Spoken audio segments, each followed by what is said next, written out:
I was talking about it with the other speakers. It has been such a long time to speak to actual people on a screen. And today I'm going to tell you something about microbes and how I think they can help in times of drought. So first, I'd like to yes, it's working. To tell you a little bit of how we got into the subject in the first place, because maybe some of you know us. I work at BioClear Earth, and we're a company that is focused on improving the quality of soil and water by using nature-based solutions.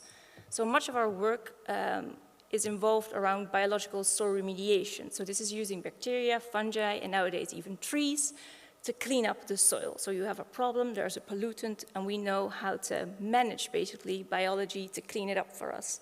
And this is really powerful. Up to about 30 years ago, it was thought to be more of a dream really.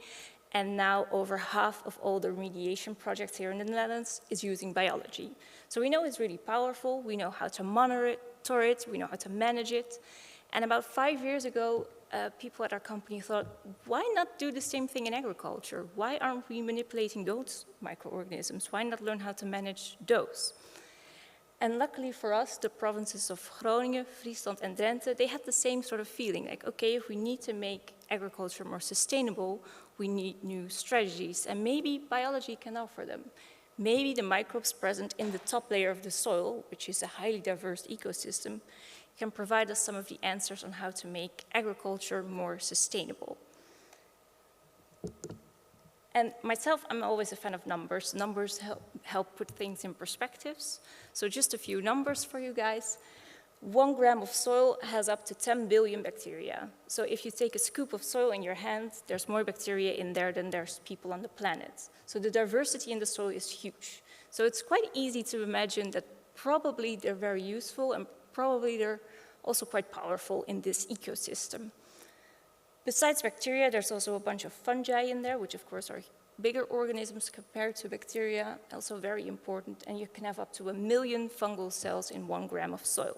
So it's this huge amount of biodiversity, which also makes it super complicated, of course, to study. So something you hear quite often is that it's a black box. But this is a bit, I don't know, I find it a bit of a sad way to describe it, because if something is a black box, there's no way of knowing how to control it, right? You just have input and something comes out of it. And I hope you agree with me today at the end of my talk. I don't think describing soil microbiology as a black box is really justified anymore. I think the field has made significant steps into elucidating all these mechanisms, and we have a pretty good grasp of what's going on in the soil, and we have very concrete leads on how we could use it. So I hope by the end of my talk you will agree with me, we shouldn't call it a black box anymore. So just a short introduction of how plants and this soil microbiome work together. About 10 to 40% even of the carbon that's fixated by the plants is actually leaked through the root system to the soil, and microorganisms feed off of them. So you can imagine that it's quite a tight community. If you get your food from the plants, probably you want to do something in return and vice versa. So they're really working together. And the picture I brought today, those little bubbles, they're pointed with the red arrows. Those aren't microorganisms or anything, they're sugar leaking out of roots, feeding the microbes around it. So what about drought, you might think at this point? Well, drought, of course, has a huge impact on the ecosystem, as everybody probably knows, and microbes are no exception to that rule. So we know already that the microbial community in a soil changes quite a lot when there's drought. So changes happen in this community. Some species wither, some are better capable of surviving. The amount of nutrients that cycle in the soil also decreases, and effects can be quite long-lasting. A pretty recent paper even showed that effects of a drought can be seen over the course of years. So the impact is quite big. So you could think, okay, so microbes are just kind of innocent victims to drought. What could they do? They're just bystanders. But this is not the case. Actually, bacteria and fungi as well have this huge array of strategies in which they can help plants. Remember, plants feed them, so it makes sense to help them out as well, especially in times of stress. So bacteria have this huge array of different strategies in which they can help plants out. When it comes to abiotic stress, like drought or salt stress, but also when there's pathogens about. And today, I'd like to show you a few of those examples, and then also give you a bit of a prospect of where I think this field could go to. So one of the major things bacteria do that really helps plants in times of drought, it was already actually mentioned this morning, it's biofilm production. It's the EPS that Kees Bijsman also talked about. So we know that bacteria are capable of making biofilms. We've known that for years, but actually we now also found out that they're capable of doing this directly on roots.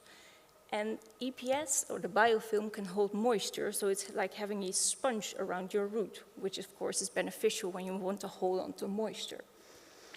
And to prove that bacteria that can do this really help plants in times of drought, some very clever molecular biologists developed an experiment in which they tweaked the genes that are involved in making these biofilms. So they made bacteria that are overproducers of this biofilm, so they will become thicker. Those are the middle pictures that you see there. And they also made a bacteria that wasn't very good at making this biofilm.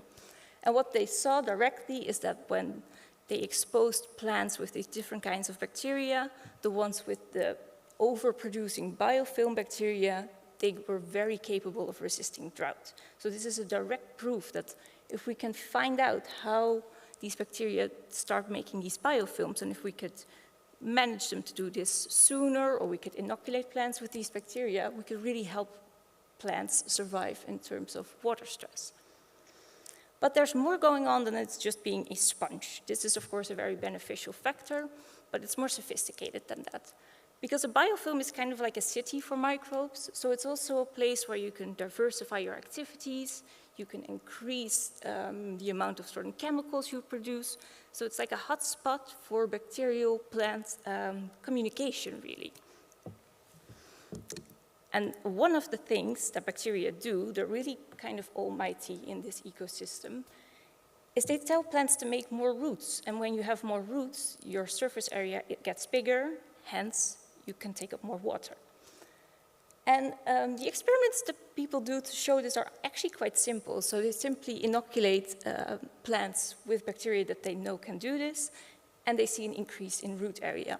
And when you look at the picture, the differences are quite huge. So in the flask, for instance, this is a tree, actually. It's a poplar tree, and the amount of root significantly increases when they added this bacteria. So the bacteria is really telling the plants to make more roots. And of course, in return, they get more carbon, so it's a win-win. Apart from telling the plants to make more roots, sometimes microorganisms can even be a part of the root. Maybe some of you heard of Mycorrhiza fungi. They're very important in the soil. And what they do is they really work together with the roots of the plant. They kind of become a part of the root system. And it was always hypothesized that probably these fungi are somehow helping the plants get water. Somehow they're transporting water to them, but they didn't really know how. Up until recently, they actually proved that the pores that are present in plants that transport water are also present in these fungi. So it's really an extension of this root, and the fungi is really helping the plant to take up more water. So if we know how to introduce those fungi into the soil or how to keep them there, this is a really concrete action we can take to help plants be more resilient to drought.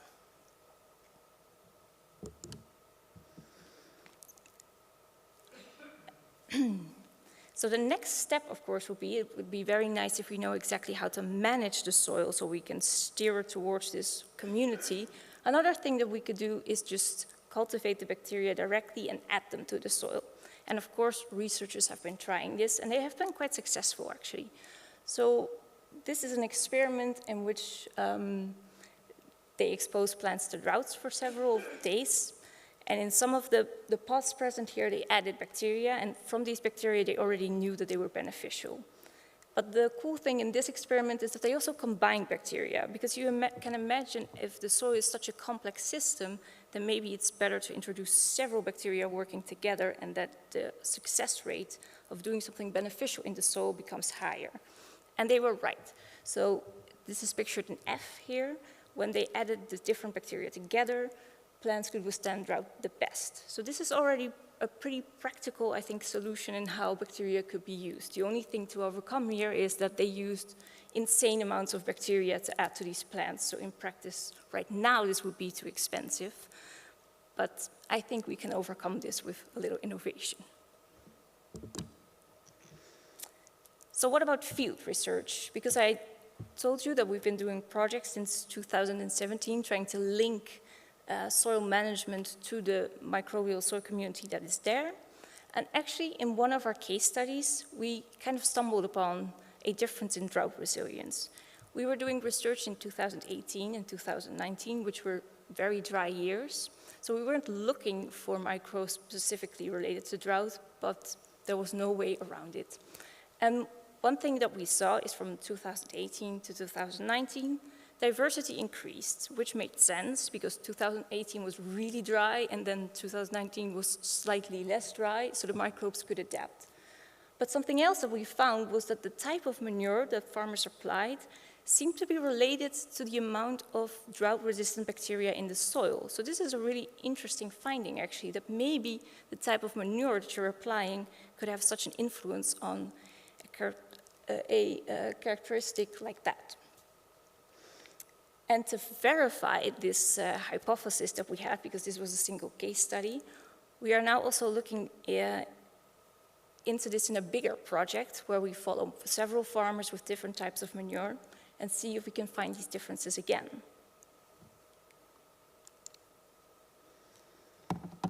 So future prospects, like I said, we're going to look into these different types of manure.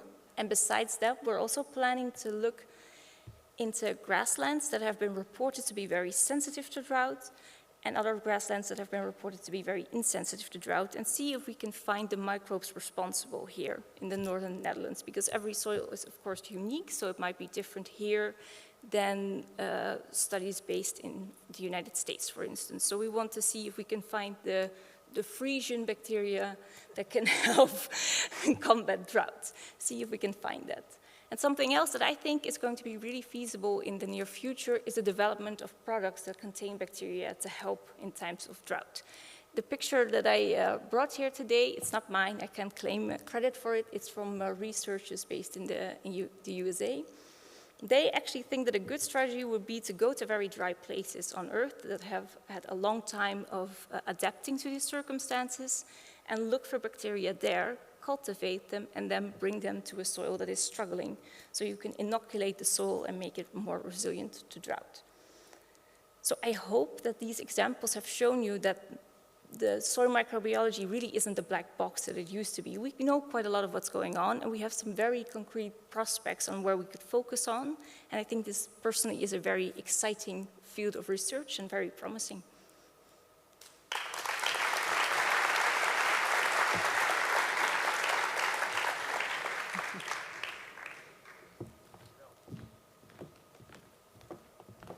Well, Eline, thanks for a fantastic